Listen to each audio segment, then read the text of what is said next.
اعوذ باللہ من الشیطان الرجیم بسم اللہ الرحمن الرحیم۔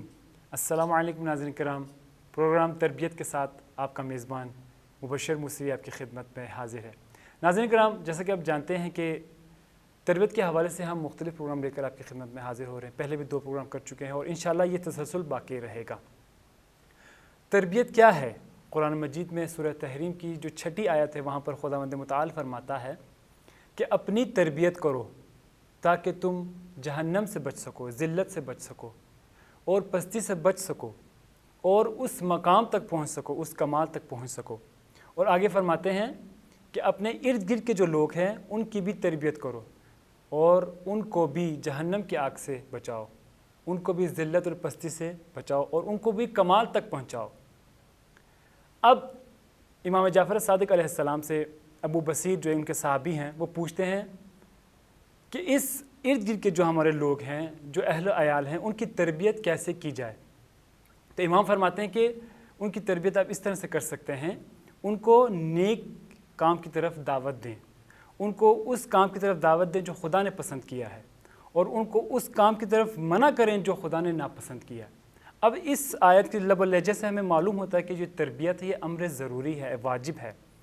پچھلے پروگرام میں ہم نے بہترین انداز سے مولانا صاحب نے اس حوالے سے بات کی کہ تربیت جو ہے وہ تعادل ہے غریزہ مادی اور معنوی کے درمیان، اور اسی طرح اس کو بیان کیا کہ اس کو اگر ہم زیادہ کریں گے، کم کریں گے تو اس وقت ہم گمراہی کی طرف جا سکتے ہیں۔ اور اس کے بعد مکمل طور پر جب ہم اس کے بارے میں بات کرتے ہیں اور جب کہا گیا کہ اس کا جو کس کے لیے ضروری ہے کہ جو تربیت ہے وہ کس کے لیے ضروری ہے، تو بتایا کہ سب سے پہلے اپنے نفس کے لیے ضروری ہے، اس کے بعد اپنے اہل و عیال، اپنے خاندان کے لیے ضروری ہے، اس کے بعد معاشرے کی طرف آئے کہ تیسرے جو قسم ہے وہ معاشرہ ہے۔ اور اس کے بعد ہم مفصل طور پر گفتگو کی کہ اس نفسا نفسی کے دور میں کس طرح سے ہم اس کو تربیت کریں، تو مولانا صاحب نے بہت بہترین انداز سے اس کے اوپر گفتگو کی۔ اور جب سلسلہ جو تربیت وہ کب سے شروع ہوا تو اس پر بہت ہی بہترین انداز سے انہوں نے گفتگو کی اور کہا کہ ہم تو یہی سمجھ رہے تھے کہ جو تربیت کا جو آغاز ہے وہ حضرت آدم علیہ السلام کے دور سے ہے، لیکن ایسا نہیں، بلکہ خلقت آدم علیہ السلام سے پہلے یہ تربیت کا آغاز ہو چکا تھا۔ جیسے کہ اس وقت فرشتے موجود تھے، جن موجود تھے۔ جس طرح سے ابلیس کو جب کہا گیا کہ حضرت آدم کو سجدہ کرو، اس پر ایمان لے کر آؤ، تو اس وقت اس نے منع کر دیا، یعنی اس کے اندر جو غریزہ مادی، جو تکبر، جو غرور تھا وہ بہت زیادہ تھا، جس کی وجہ سے اس کو جنت سے نکال دیا گیا۔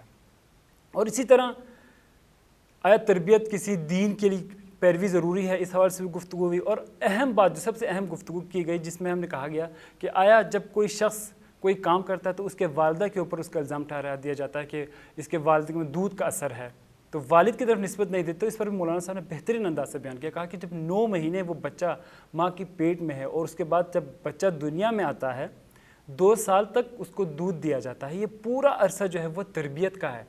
یعنی اگر 9 مہینے تک جب بچہ ماں کی پیٹ میں ہے، والدہ جو ہے وہ قرآن سن رہی ہے تو وہ تباہ تباہی بن جاتا ہے، اور اگر والدہ کوئی اور کام کر رہی ہے، وہ مثلا گانے سن رہی تو خدا نخواستہ وہ بے راہ روی کا شکار ہو جائے گا وہ لڑکا۔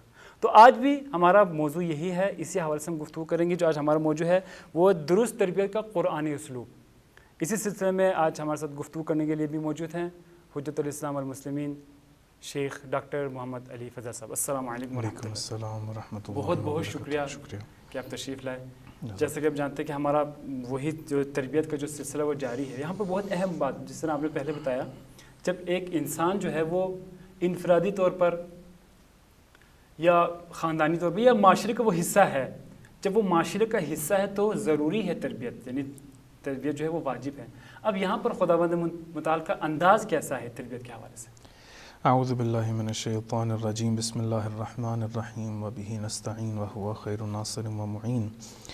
سب سے پہلے تو آپ سب کا شکر گزار ہوں کہ اس قدر اہم موضوع کے اوپر، کہ ان حالات میں کہ جب ہر کوئی گھر پہ موجود ہے اور پوری دنیا کے اندر لاک ڈاؤن ہے، جس طرح سے پہلے بھی عرض کیا کہ ایک عجیب حالات اور ایک وضع بنی ہوئی ہے پوری دنیا کی کہ ہر ایک انسان پریشان ہے اس پینڈیمک سے، اس کرونا کی وبا سے۔ اور اس دعا کے ساتھ آغاز کرتے ہیں کہ خداوند عالم بحق معصومین علیہ السلام تمام انسانیت کو، تمام انسان کو، بنی بشر کو اس کائنات سے، اس کائنات میں اس وبا کو ہٹا دے، اور ظہور جو ہے امام زمانہ عجل اللہ تعالی فرجہ شریف کا اس کی اندر تعجیل فرمائے۔ جہاں تک تربیت کا تعلق ہے، دیکھیں ہم لوگ جب قرآن کی طرف رجوع کرتے ہیں تو ہم لوگ قرآن میں دیکھتے ہیں کہ پروردگار ایک جگہ پہ فرماتا ہے ہدن للمتقین، یعنی یہ جو قرآن ہے یہ متقین کے لیے ہدایت ہے۔ ایک اور مقام پر ہے جہاں پر ہدن للناس، یہ لوگوں کے لیے ہدایت ہے۔ بس دیکھا جائے تو اس کا مطلب ہے کہ ہدایت کے بھی مراتب ہیں۔ ایک مرتبہ ہدایت یعنی وہی تربیت، یعنی جو تربیت یافتہ ہوگا وہی ہدایت یافتہ ہے۔ جو ہدایت یافتہ ہے اس کی درست تربیت ہوئی ہے جس کی وجہ سے وہ ہدایت پا گیا یا ہدایت کے راستے پہ چلا گیا۔ بالکل ایسے ہی۔ اب جب ہم یہ کہتے ہیں کہ ایک مرتبہ ایسا ہے کہ جو متقین کا ہے، ایک مرتبہ ایسا ہے لوگوں کا ہے، ہدن للناس، یہاں پر یہ نہیں کہا کہ ہدن للمسلمین، ہدن للمؤمنین کہ آپ پہلے ایمان لے کر آؤ پھر یہ ہدایت کرے گا، صحیح، اگر آپ پہلے اسلام لے کے آؤ پھر یہ ہدایت کرے گا، ایسا نہیں کہا، بلکہ کہا ہدن للناس، یعنی لوگوں کے لیے، بنی بشر کے لیے یہ ہدایت ہے۔ اب سوال یہ پیدا ہوتا ہے کہ قرآن انسان کی تربیت کے لیے کون سا اسلوب اپنا رہا ہے، کس طرح سے پروردگار انسان کی تربیت کرنا چاہ رہا ہے تاکہ یہ ہدایت پا جائے، تاکہ یہ مقصد حیات تک پہنچ جائے، تاکہ یہ خداوند عالم تک پہنچ سکے اور قریب ہو سکے۔ بالکل، دیکھیں اگر ہم لوگ سب سے پہلے دین کی تقسیم کریں کہ خداوند عالم قرآن میں 3 اہم امور کے اوپر گفتگو کرتا ہے۔ سب سے پہلے جن کو ہم لوگ اصول دین کے نام سے جانتے ہیں، جس کو اعتقادات بھی کہا جاتا ہے، معتقدات بھی کہا جاتا ہے، ایک انسان کے عقائد، کہ اگر ہم لوگ اصول دین کی بات کریں تو ہمارے پاس توحید ہے، عدل، نبوت، امامت اور قیامت۔ ان 5 چیزوں کا خداوند عالم صفات پروردگار ہر ایک چیز کو قرآن کے اندر بیان کرتا ہے۔ اس کو ہم لوگ معتقدات یا اعتقادات یا عقیدے کے نام سے یا فیتھ کے نام سے جانتے ہیں، کہ خداوند عالم برملا کہتا ہے کہ دیکھو لا تشرک باللہ شیئا، دیکھو تم لوگ خداوند عالم کے ساتھ کسی کو شریک مت ٹھہراؤ، اگر شریک ٹھہرایا تو سب سے بڑا تم لوگوں نے یہ ظلم کیا ہے۔ توحید خداوند عالم نے بیان کی قرآن کے اندر۔ دوسری چیز جو خداوند عالم بیان کرتا ہے، احکام بیان کرتا ہے۔ ہمارے پاس 5 احکام ہیں پروردگار انسان مکلف کے اوپر کہ جو دائرہ اسلام میں داخل ہوا ہے، کسی شے کو واجب کرتا ہے، مستحب کرتا ہے، مکروہ کرتا ہے، حرام کرتا ہے اور 5واں مباح رکھتا ہے۔ یہ احکام 5 ہمارے پاس موجود ہے، خداوند عالم قرآن کے اندر یہ بھی بیان کرتا ہے۔ ایک تیسری چیز ہے کہ جو بہت زیادہ اہم ہے، ہم اب غور کریے کہ جہاں تک فروع دین کا تعلق ہے، یعنی احکام 5 کا تعلق ہے، نماز واجب ہے، روزہ واجب ہے، حج واجب ہے، خمس واجب ہے، تولا واجب ہے، تبرع واجب ہے، امر المعروف نہی عن المنکر، یہ تمام فروع دین ہمارے پاس واجب ہے۔ خداوند عالم نے ان کو قرآن کے اندر بیان کیا، اصول دین کو بیان کیا۔ فروع دین غیبت کبریٰ میں ہم لوگ مرجع کی تقلید کے ذریعے سے حاصل کر لیتے ہیں۔ ہم نے ایک رسالہ عملیہ، ایک توضیح المسائل کو دیکھا، توضیح المسائل کو دیکھ کے ہم لوگوں نے احکام 5 سے اپنی جو تکلیف ہے، یعنی جو مکلف، جو ذمہ داری ہے پروردگار کی طرف سے، جو معلوم نہیں ہے، غیبت کبریٰ میں، دوبارہ سے اس کو تکرار کروں، غیبت کبریٰ میں ہم نے امام علیہ السلام کی غیبت کبریٰ میں ایک مرجع تقلید سے وہ لے لیا۔ جہاں تک اعتقادات کا تعلق ہے اور دوسری چیز جہاں تک ایتھکس کا تعلق ہے، اخلاق کا تعلق ہے، وہ ہم کہاں سے لیں؟ قرآن نے بیان کیا ہے، لیکن قرآن کا ایک خاص اسلوب ہے اس کو بیان کرنے کے لیے۔ میں اس کو اگر مثال کے ذریعے سے سمجھاؤں، آپ یہ دیکھیے کہ ایک انسان کو جو مکلف ہے، یعنی اگر 9 سال کی لڑکی ہے، بچی ہے، تو اس کے اوپر خداوند عالم نے نماز کو واجب کیا۔ اسی طرح سے ایک لڑکا ہے، 15 سال کا ہوا، تو خداوند عالم نے اس کو مکلف ٹھہرایا، ذمہ دار ہے، اب اس کو نماز اس کے اوپر واجب ہے، اس کو اس کے ماں باپ نے یہ بتا دیا۔ یعنی ہمارے ناظرین بھی اگر اس کے اوپر غور کریں تو بڑا اہم نقطہ ہے اس حوالے سے کہ ہمارے والدین نے ہمیں یہ بتا دیا کہ نماز پڑھنی کیسے ہے۔ یعنی ہم لوگوں نے تکبیرۃ الاحرام کہنا ہے، رکوع کرنا ہے، سجود ہے، ذکر ہے، یہ تمام کے تمام جو ارکان ہیں نماز کے، یہ بیان کر دی گئے، جو واجب ہے نماز کے اندر انجام دینا۔ یہ ہمارے پاس تعلق رکھتا ہے احکام سے۔ اعتقاد سے کیا تعلق رکھتا ہے کہ ہم جب نماز پڑھ رہے ہیں تو ایک خدا کے لیے پڑھ رہے ہیں، قربتاً اللہ پڑھ رہے ہیں۔ لیکن تیسری چیز جس کو اخلاق کہتے ہیں، یہ نہیں سکھایا جاتا، جس کی وجہ سے تربیت ادھوری رہ جاتی ہے، یعنی تربیت اخلاقی، جس کی وجہ سے آپ کبھی کسی مسجد میں جائیں تو کوئی اگر ایک شخص کہ جس کا ایک خاص مشخص مصلی ہے وہاں پر، وہ وہاں پر نماز اگر پڑھ رہا ہو، وہ ہر روز وہیں پر آ کے باجماعت نماز پڑھتا ہے، اور بہت سارے مومنین سینٹرز کے اندر جو جاتے ہیں، مساجد میں جو جاتے ہیں، وہاں جا کے باجماعت نماز پڑھتے ہیں، وہ ان چیزوں سے، اس تجربے سے گزرے ہوں گے کہ وہاں پر اگر ایک شخص ایک جگہ پہ کھڑے ہو کے نماز پڑھتا ہے، اگر اسی کی جگہ پر کوئی اور شخص جا کر نماز پڑھنا شروع کر دے تو وہ اس کو پیچھے دھکیل دیتا ہے۔ یا جس طرح سے بچوں سے وہاں پر بات کی جاتی ہے کہ تم لوگ پیچھے چلو، تم لوگ مسجد سے باہر نکل جاؤ، تم لوگ سینٹر سے باہر نکل جاؤ، تم لوگ بہت زیادہ شور مچاتے ہو، اس کو نماز پڑھنا کس کے لیے ہے؟ خدا کے لیے، یہ بتا دیا۔ سبحان اللہ۔ پھر دوسرا، اس نے نماز پڑھنی کیسے ہے، احکام اس کو بتا دیے، لیکن اخلاق نہیں بتا سکے۔ درست۔ یعنی اخلاق نماز کیا ہے، ایتھکس آف نماز کیا ہے، نماز کی کس طرح سے میں بجا لاؤں کہ خداوند عالم اس کو تنہا عن الفحشاء والمنکر بنا دے، کہ مجھے فحشاء اور منکر بنا دے۔ تربیت اخلاقی، تربیت اعتقادی اور تربیت شرعی یعنی احکام کے سے آگاہ کرنا پروردگار نے بہترین طریقے سے مختلف قصوں کے ذریعے سے، کبھی فرعون اور موسیٰ کے قصے کے ذریعے سے، کبھی نمرود اور ابراہیم کے قصے کے ذریعے سے، کبھی شداد کے ذکر کے، کبھی قارون کے ذکر، کبھی بلم باورا کے ذکر کے، کبھی اصحاب کہف کے ذکر کے ذریعے سے، خداوند عالم متعدد قصوں کے ذریعے سے انسان کی تربیت کی ہے کہ دیکھو تم لوگوں نے کس طرح سے کسی کے ساتھ پیش آنا ہے۔ یعنی اگر ہم لوگ قرآن کی ایک آیت لیں، بڑی خوبصورت آیت ہے، اگر میں معذرت چاہتا ہوں یہاں پر ایک آپ دیکھ لیجئے گا، جس طرح ہم نے اخلاق کی بات کی تو میں یہاں پر آپ نے مسجد کی مثال دی ہے، اگر ہم اس مثال کو تھوڑا سا وسیع کریں، ہم امام بارگاہ کے اوپر چلے جائیں، اب دیکھتے ہیں کہ ہمارے مجالس میں بھی اسی طرح ہی ہیں۔ جی جی، لوگ آتے ہیں بچوں کو لے کر، لیکن وہ بچے کیا کرتے ہیں، امام بارگاہ میں جو مثلا والد صاحب کے ساتھ آئے، والد صاحب بنجش سننے لگے اور بچہ جو ہے وہ باہر کھیلنے لگ گیا، اس کو یہ نہیں سکھاتے کہ ٹھیک ہے سکھا دیا مثلا آج امام حسین کی مجلس ہے، مثلا فلاں امام کی مجلس ہے، آج فلاں کی شہادت ہے، لیکن وہ بچہ جب آتا ہے وہ وہیں کھیلنا شروع، دوسرے بچوں سے کھیلنا، باہر کھیلنا شروع کرتا ہے۔ لیکن جب وہ بچہ اسی طرح بڑا ہوتا رہتا ہے تو اس کے ذہن میں یہ چیز رہتی ہے کہ میں چلو ابھی والد صاحب مجھے تو لے کے جا رہے ہیں، میں نے وہاں جا کے مجلس میں نہیں جانا، وہاں جا کے کھیلنا ہے۔ یہ چیز جو ہے وہ ہمارا چاہیے کہ اس چیز کو بھی ہم بچوں کو سکھائیں کہ نہیں ٹھیک ہے آپ ہمارے ساتھ جا رہے ہیں کھیل ٹھیک ہے، لیکن اس میں بیٹھ کر وہ جو چیز سیکھنا وہ بھی ضروری ہے۔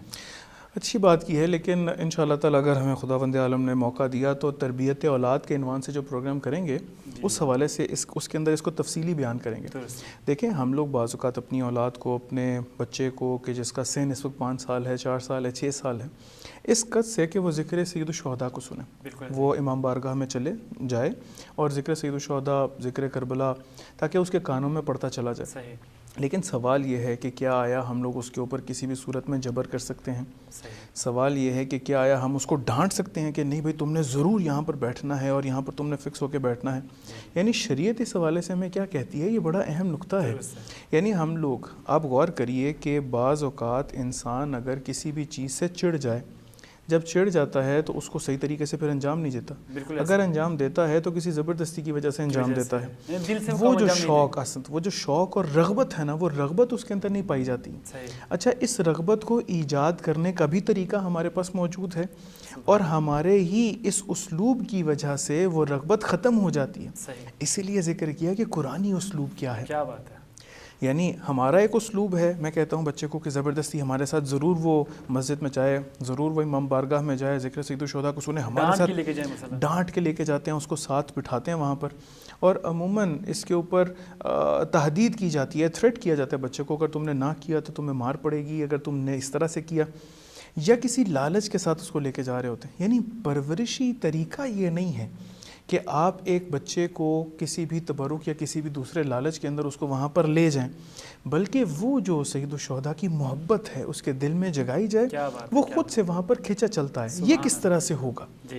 یہ اخلاق کے ذریعے سے ہوگا۔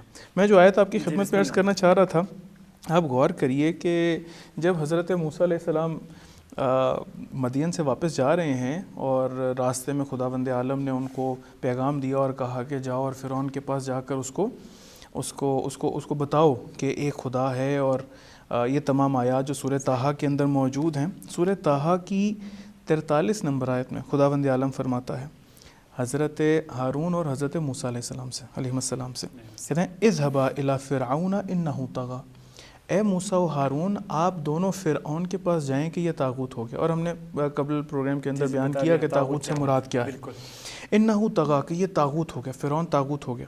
لیکن اب یہ دیکھیے کہ خداوند عالم کا تربیت کا اسلوب کیا ہے، اسلوب تربیت۔ سورہ طٰہٰ کی 44 نمبر آیت میں خداوند عالم فرماتا ہے فَقُولَا لَهُ، ایسا نہیں کہا کہ حضرت موسیٰ علیہ السلام سے صرف پروردگار خطاب کر رہا ہو، خطاب صرف حضرت موسیٰ سے ہو کہ جب آپ فرعون کے پاس جائیں تو کس طرح سے آپ نے بات کرنی ہے، نہیں، دیکھو موسیٰ، دیکھو ہارون علیہ السلام، آپ دونوں میری اس پیغمبری کے ساتھ، آپ میرا پیغام لے کر فرعون کے پاس جا رہے ہیں۔ فرعون کون ہے کہ جو اس چیز کا اعلان کر چکا کہ انا ربکم الاعلی۔ دیکھیں ایک دفعہ وہ خدا کہتا ہے، ایک دفعہ کہتا ہے انا ربکم الاعلی، میں تمہارا سب سے بڑا رب ہوں، یعنی تمہیں رزق میں دے رہا ہوں، تمہیں زندگی میں دے رہا ہوں، یعنی اپنی ربوبیت کا قائل. یعنی اس دنیا میں مصر میں اگر کسی کی حکومت اور قانون نافذ ہے تو وہ ہمارے اور کسی کا نہیں ہے، وہ فرعون کا ہے اور کسی کا نہیں ہے. درست. اب یہ غور کریے کہ جب خداوند عالم ایسے انسان کے پاس کہ جس کو پروردگار نے بعد میں آج تک کے لیے آیت اور نشانی بنا دیا کہ دیکھو ہم لوگ اپنے دشمنوں کے ساتھ کیسا سلوک کرتے ہیں. جب حضرت موسیٰ اور ہارون علیہ السلام کو ان کے پاس بھیج رہا ہے پروردگار تو کہتا ہے فَقُولَا لَهُ، دیکھو فرعون سے جا کر قَوْلًا لَيِّنًا، آرام سے بات کرنا. کیا بات. یہ آرام سے بات کرنا کس کے لیے ہے؟ فرعون کے لیے. انسان ذرا اگر تصور کرے، یعنی آج کے کسی ظالم ترین انسان کو کہے اور جا کر کہے کہ جس نے اس کے بہت سارے بنی اسرائیل کے بچے مار دیے ہیں، جس نے ان کے خاوند کو مار دیا، اور شقی ترین انسان کے جس کو قتل کرنے کے لیے کوئی دریغ ہی نہیں ہے، یعنی ماؤں کے شکم کو چاک کر کے بچوں کو نکال کر قتل کیا گیا ہو اور ماؤں کے سامنے قتل کیا گیا ہو. اور قرآن کی آیات اس چیز کے اوپر بتلا رہی ہیں، بیان کر رہی ہیں کہ ان کے خاوند اور ان کے بچوں کو قتل کر دیا گیا، خاوند کو زندانی کر دیا گیا اور عورتوں کو رہا کر دیا گیا. اس طرح کا ایک شقی انسان کہ جو بنی اسرائیل کے اوپر حکومت کر رہا ہے، مصر کے اوپر حکومت کر رہا ہے، پروردگار جب حضرت موسیٰ اور ہارون علیہ السلام سے کہتے ہیں کہ جاؤ جا کر ان سے بات کرو، کیسے کہتے ہیں؟ قُولَا لَهُ قَوْلًا لَيِّنًا، دیکھو آرام سے بات کرو. کیوں آرام سے بات کرو؟ اتنی خوبصورت اس کا ذیل جو آیت ہے لَعَلَّهُ يَتَذَكَّرُ أَوْ يَخْشَىٰ، شاید وہ ہدایت پا جائے، شاید وہ خشیت کر جائے. دیکھیں جب ہم لوگ خشیت کی بات کرتے ہیں، خشیت اور خوف میں فرق ہے. یعنی خوف اور خشیت جان کر انجام دی جاتی ہے. خوف ممکن ہے کہ انسان بہت ساری چیزوں کو نہ جانتا ہو.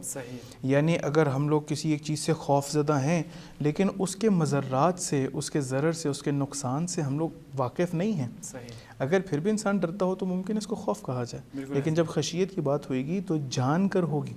انما یخشی اللہ من عبادہ العلماء، کہ صرف اور صرف عالم ہے کہ جو پروردگار سے خشیت کھاتے ہیں. کیوں؟ کیونکہ جانتے ہیں خداوند عالم کی ذات اقدس کو جانتے ہیں کہ وہی ہے کہ جو پالنے والا ہے، وہی ہے کہ جو رب ہے.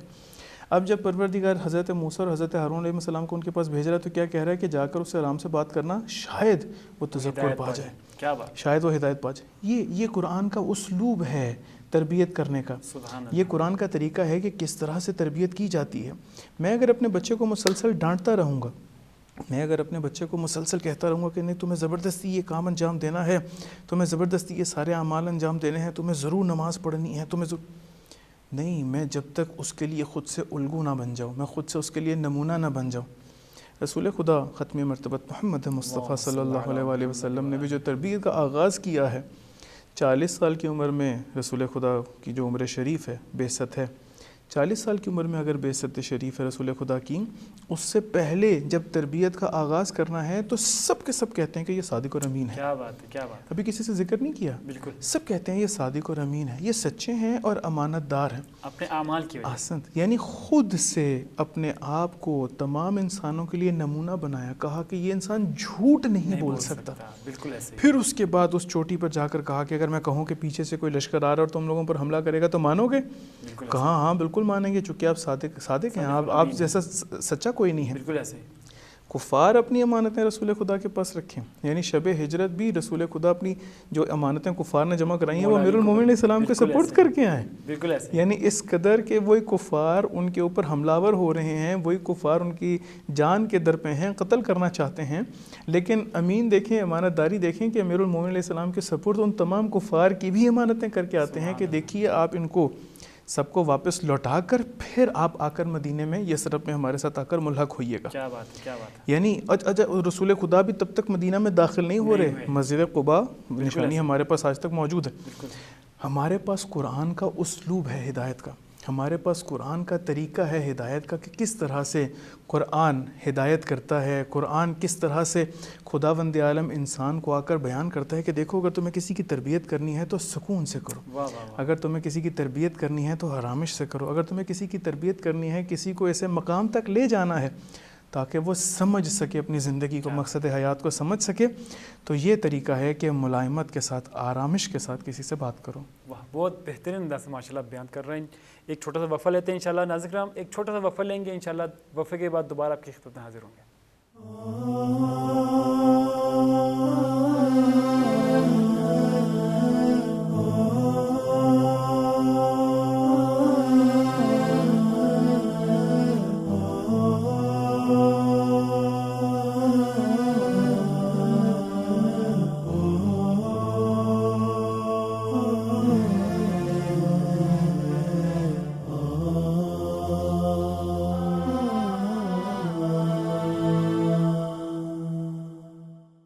ویلکم بیک ناظرین کرام، آپ کی خدمت میں دوبارہ سے حاضر ہیں. بہترین انداز سے مولانا صاحب بیان کر رہے ہیں.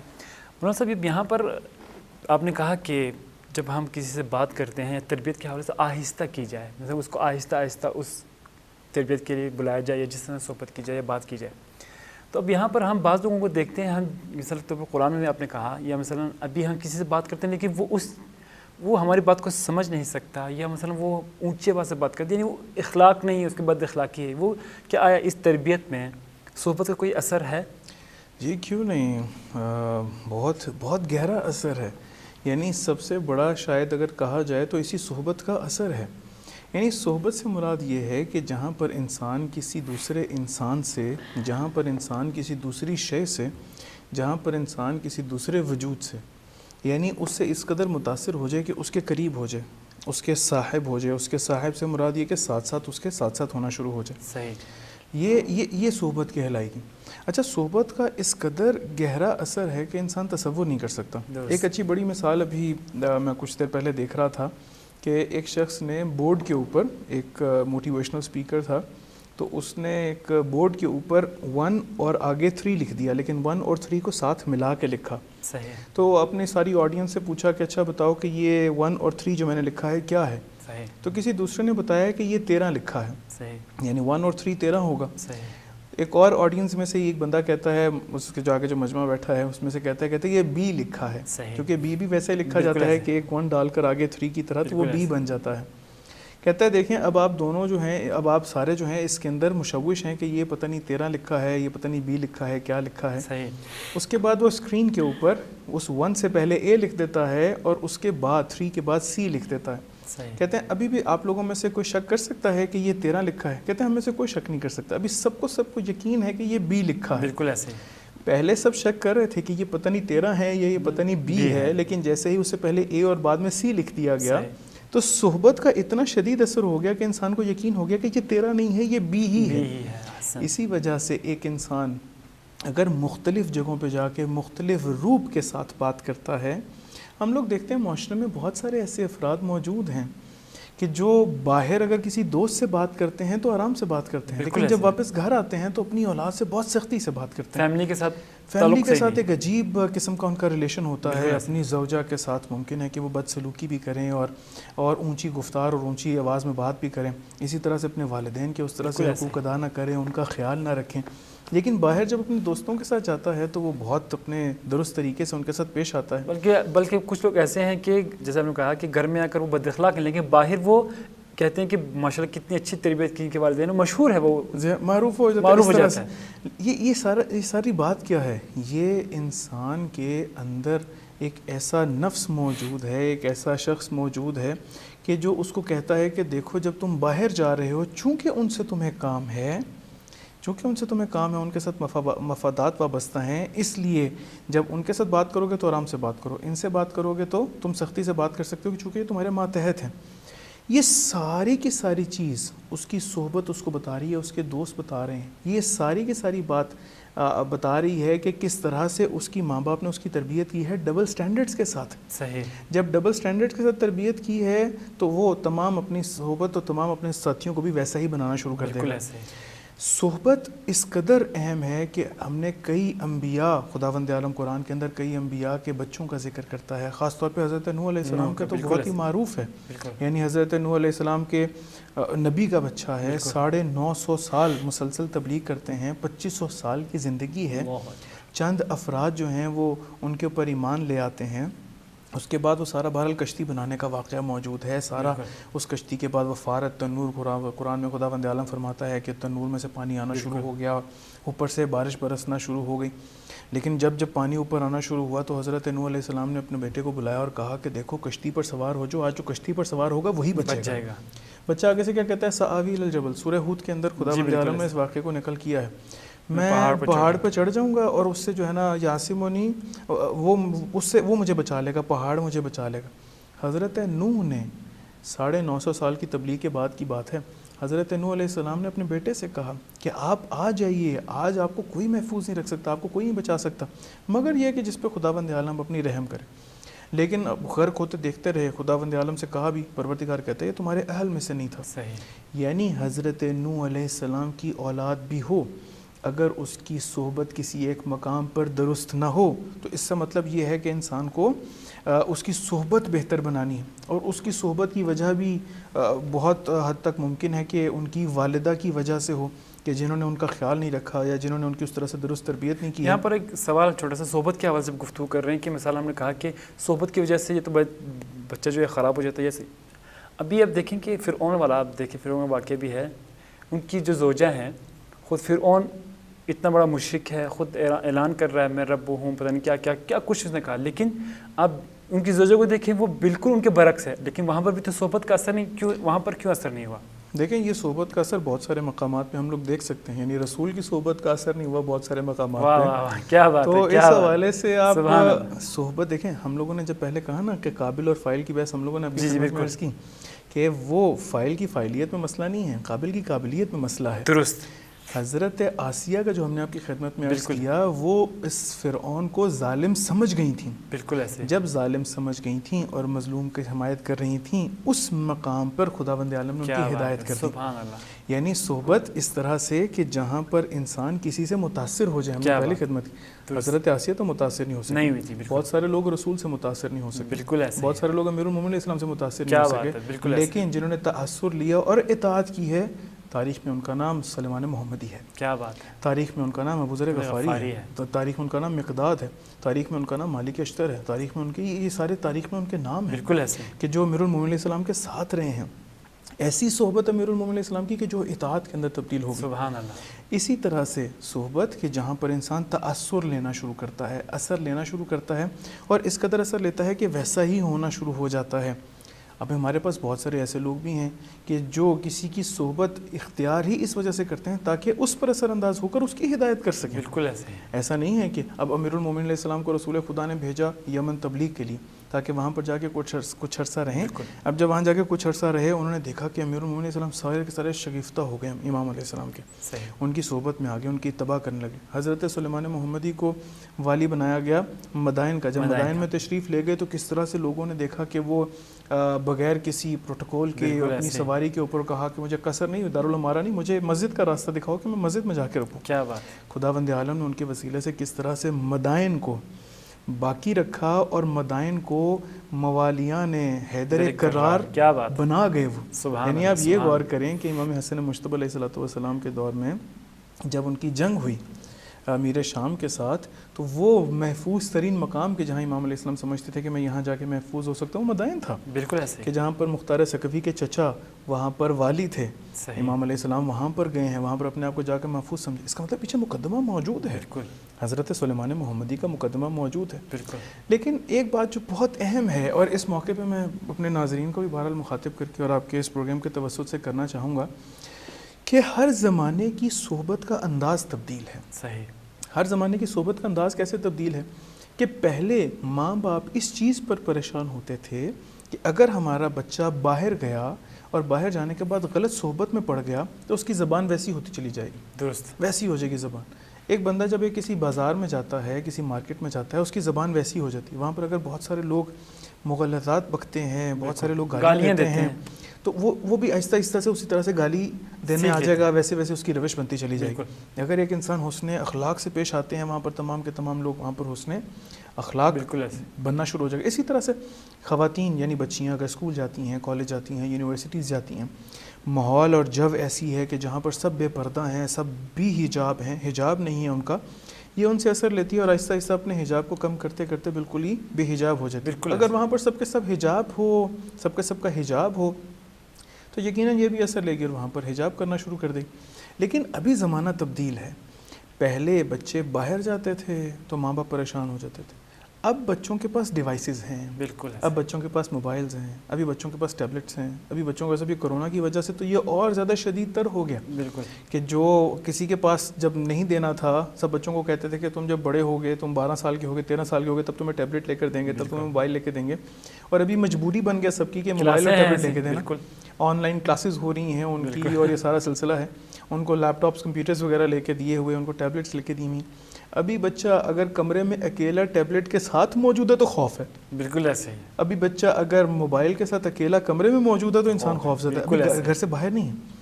صحبت ضروری نہیں کہ دو انسانوں کے درمیان ہو، صحبت وہ کہ جس سے آپ متاثر ہو رہے ہوں. یہ اہم جملہ ہے کہ جو میں بار بار تکرار کروں تاکہ بہرحال ہمارے لیے بھی مفید ہو اور ہمارے ناظرین کے لیے بھی. صحبت کے جس سے آپ اثر لے رہے ہوں, تأثر لے رہے ہوں, متاثر ہو رہے ہوں. باہر پہلے انسان جاتا تھا کسی دوسرے سے متاثر ہوتا تھا, لیکن ابھی کہاں پر, ابھی وہ براؤزنگ کرتا ہے, ابھی گوگل ہے, ابھی یوٹیوب ہے, ابھی یہ تمام کے تمام سوشل میڈیا چینلز ہیں. ان کو جب وہ کھولتا ہے, اب جہاں پر اس کی صحبت بنتی چلی جاتی ہے جس سے وہ متاثر ہوتا چلا جاتا ہے, بے شک اکیلے بیٹھا ہے, بالکل ایسے وہ اس کے لیے عالم کھلتا چلا جاتا ہے. اس صحبت سے انسان کس طرح سے اپنے آپ کو محفوظ رکھے, اس صحبت سے کس طرح سے انسان اپنے آپ کو چیک اینڈ بیلنس رکھے, اس صحبت کے ساتھ, اس صحبت سے محفوظ رکھنے کا طریقہ انسان کا اپنا نمونہ بن جانا ہے, اپنا عملی ایک ایسی سیرت کا انتخاب کرنا ہے کہ جس کے نتیجے میں اس کی اولاد اس سیرت سے محبت کرتی ہوئی ویسی پیروی کرنا شروع کر دے. آپ غور کریے کہ اگر آپ کوئی کام آپ چھپا کے کریں گے تو وہ جو چھپا کے کوئی کام کرنا ہے, آپ کا بچہ بھی اسی طرح سے وہی کام چھپا کے کرنا شروع کر دے گا.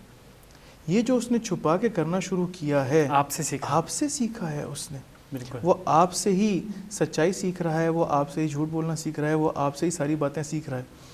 اچھا, اگر خاندان میں بھی اسی طرح سے آپ بہت ساری چیزوں کو چھپانا شروع کر دیں گے, آپ کے آس پاس کے افراد چیزوں کو چھپانا شروع کر دیں گے, یعنی وہ افراد کے جو آپ سے متاثر ہیں, وہ افراد کے جو آپ سے اثر لے رہے ہیں, سارے افراد نہیں, وہ افراد کے جو آپ سے اثر لے رہے ہیں, جو آپ سے اثر لے رہے ہیں وہ ویسے ہی کرنا شروع کر دیں گے جیسے آپ ہیں. بس کس طرح سے میں اپنے بچے کو ان تمام چیزوں سے محفوظ رکھ سکوں, ہاں اس کو ذکر سید الشہداء بتاؤں, اس کو عزاداری سید الشہداء میں لے جاؤں, اس کو مسجد کے اندر لے جاؤں, اس کو اعتقادات کے بارے میں آگاہ کروں, اس کو احکام کے بارے میں آگاہ کروں, اس کو حق اور باطل کے بارے میں آگاہ کروں, اس کو زمانے کے امام کے ظہور کے بارے میں آگاہ کروں, اس کو بتاؤں کہ انسان کی مقصد حیات وہ کمال ہے, سعادت ہے اور کچھ نہیں ہے. یہ تبھی ہوگا کہ جب میں اپنی زندگی کے اندر اس تعادل کو پاؤں گا. اگر اس کی قرآنی مثال لیں اصحاب کہف کی. اصحاب کہف میں 7 افراد ہیں, اور عجیب بات یہ ہے کہ امام باقر علیہ السلام سے روایت ہے کہ جب آخری حجت ظہور کرے گی تو ظہور کرنے کے بعد خداوند عالم بعض انسانوں کو ان کی قبروں سے دوبارہ اٹھائیں گے. کیا بات ہے. ان دوبارہ سے اٹھانے میں امیر المومنین علیہ السلام کی دعا ہے حضرت سلیمان کے بارے میں, حضرت مقداد و حضرت ابو ذر کے بارے میں. یہ دعائیں امیر المومنین علیہ السلام سے منسوس ہیں اور موجود ہیں. اسی طرح سے 5ویں امام فرماتے ہیں کہ اصحاب کہف کو خداوند عالم دوبارہ سے اس کائنات میں پلٹائے گا تاکہ وہ زمانے کے امام کی نصرت کر سکیں. یہ جو اصحاب ہیں یہ بھی تو صحبت سے ہے. اصحاب یعنی ایک دوسرے سے تأثر لینا, ایک دوسرے سے اس کا اثر لینا.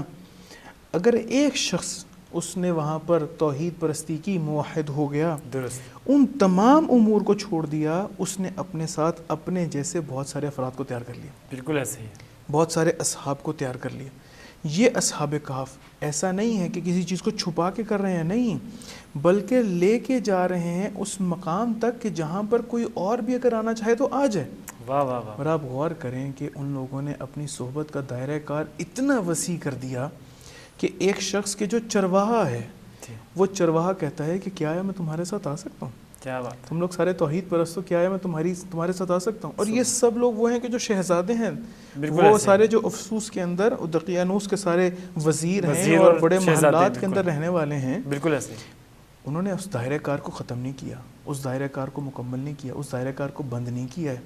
یہ سارے کے سارے اصحاب کہف اس قدر خداوند عالم نے ان کو بلندی عطا کی ہے کہ زمانے کے امام کی حجت خدا کی نصرت کے لیے دوبارہ سے اس کائنات کے اندر پلٹا دے. کیا بات ہے. میں اگر کسی بری صحبت جانتا ہوں کہ یہ بری صحبت ہے, میری ذمہ داری ہے اس دنیا کے اندر کہ کس طرح سے میں ان کی تربیت کروں, کس طرح سے میں ان کی صحبت کو درست کرنا شروع کر دوں, میں کس طرح سے ان کی زبان کے اوپر جو الفاظ جاری ہیں ان کو درست طریقے سے خداوند عالم کے قریب کرنے والے الفاظ ان کی زبان پر جاری کر دوں. جب تک ایسا نہیں کروں گا میں اپنی اس کائنات کے اندر ذمہ داری کو انجام نہیں دے سکتا. جب تک ایسا نہیں ہوگا وہ جو صحبت کے اثرات ہیں, وہ جو تأثر لینا ہے, وہ صرف میں لیتا رہوں گا, کبھی دے نہیں سکوں گا, کبھی مؤثر ہو نہیں سکوں گا۔ اب یہاں پر سوال یہ ہے، بالکل آپ نے تو بہترین انداز سے بات بتا دی کہ کس طرح سے ہم اس کو ہم اپنے اوپر اپلائی کر سکتے ہیں۔ اب اس صحبت کو، درست صحبت کا اختیار ہم کیسے اختیار کریں کہ اب مثال طور پر اب جو والد ہے وہ چھپا رہا ہے تو بچہ بھی وہی سیکھے گا، لیکن اب وہ کیسے اس چیز کو اختیار کرے، درست صحبت کو؟ لیکن بڑا اچھا سوال ہے یہ کہ ہم لوگ درست صحبت کا انتخاب کیسے کریں، یعنی کیسے ہم لوگ درست صحبت کو انتخاب کریں تاکہ ہم لوگ مقصد حیات تک پہنچ سکیں، کیونکہ ہدف ہمارے پاس وہ جو کمال تک پہنچنا ہے، وہ سعادت تک پہنچنا ہے۔ اس کا انتخاب جس طرح سے پہلے ہم نے ذکر کیا ہے کہ جس طرح کے ہمارے اعتقادات ہوں گے ویسے ہمارے دوست بننا شروع ہو جائیں گے۔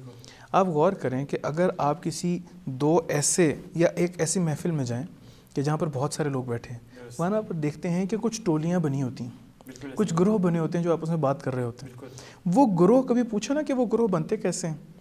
وہ مختلف وجوہات کی وجہ سے گروہ بنتے ہیں۔ صحیح ممکن ہے کبھی ہر اس گروہ میں سے ایک گروہ کی زبان ایک ہے جس کی وجہ سے وہ آپس میں کنوینینٹ ہیں، درست، آپس میں آرام سے بات کر سکتے ہیں۔ ممکن ہے کہ سب کا شغل ایک ہو، سب کا جو کام ہے وہ ایک ہو، یعنی سارے کے سارے جو کپڑے کے تاجر ہیں وہ اکٹھے بیٹھے کپڑے کی مارکیٹ کے بارے میں بات کر رہے ہوں گے، جتنے دھاگے کے ہیں وہ دھاگے کی بات کر رہے ہوں گے، جتنے کاغذ کا کاروبار کرتے ہیں وہ کاغذ کی بات کر رہے ہوں گے، بالکل ایسے جتنی جابس کر رہے ہیں وہ سب کے سب الگ بیٹھے ہوں گے، جابس کے متعلق جو خواتین فیشن کرتی ہیں، میک اپ کرتی ہیں، وہ اکٹھی بیٹھی ہوں گی، جو حجاب کر رہی ہیں وہ اکٹھی بیٹھی ہوں گی۔ یہ کیا ہے؟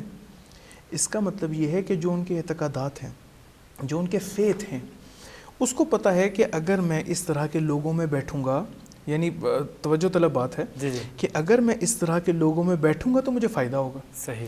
کپڑے کا جو بیپاری ہے، کپڑے کا جو کاروبار کرنے والا ہے، اس کو پتہ ہے کہ اگر میں کسی اپنے جیسے کے ساتھ بیٹھوں گا تو وہ مجھے بہت ساری معلومات دے گا، نئے فیشنز کے بارے میں بتائے گا، نئے ڈیزائنز کے بارے میں بتائے گا، بہت ساری اس طرح کے امور کے بارے میں بتائے گا۔